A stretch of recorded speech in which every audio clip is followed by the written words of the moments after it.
When you try your best but you don't succeed. When you get what you want but not what you need. Hello, I'm Kylee Wyche and I'm here with Abby Melancon, and she is a volunteer for animal rescue. So Abby, when did you start getting involved in animal rescue? I first got involved in animal rescue in 2008. I started volunteering at the Louisiana SPCA in Algiers. So have you ever had to rescue animals from a hoarding situation? We've dealt with a couple hoarding situations since I've been with the organization, but the one that comes to mind is the most recent one.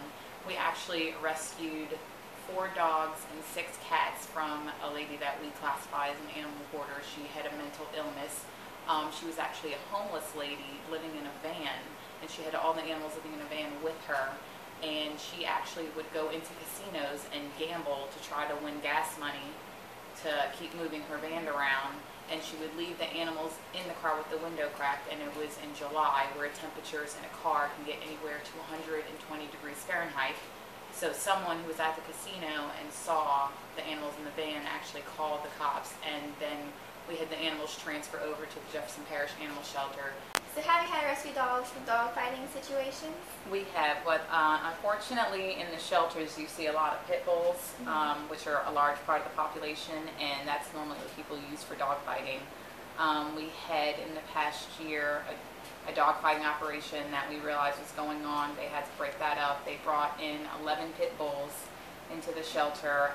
Most were super aggressive and unfortunately had to be euthanized because their temperament wasn't reversible. How would you characterize the problems of puppy mills in St. Tammany Parish?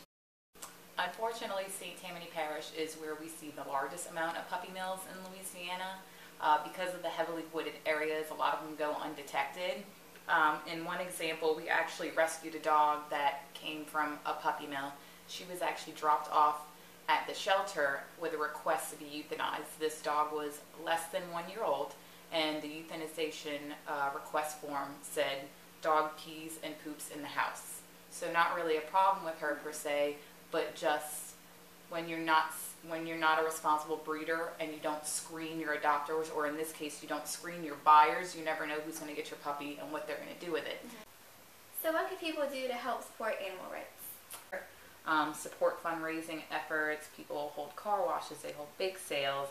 You know, we do silent auctions. Even if you just have money to donate, if you don't have money to donate, everyone can use your time, just walking animals, feeding them, supplies, things as paper towels, dog food, cat food, just anything. There's so many organizations you can get involved in, and every single one of them needs help. So even if you don't have monetary donations, we can always use any help, any kind of time. But yeah, not supporting puppy mills is probably the #1 thing you can do. All right. Thank you.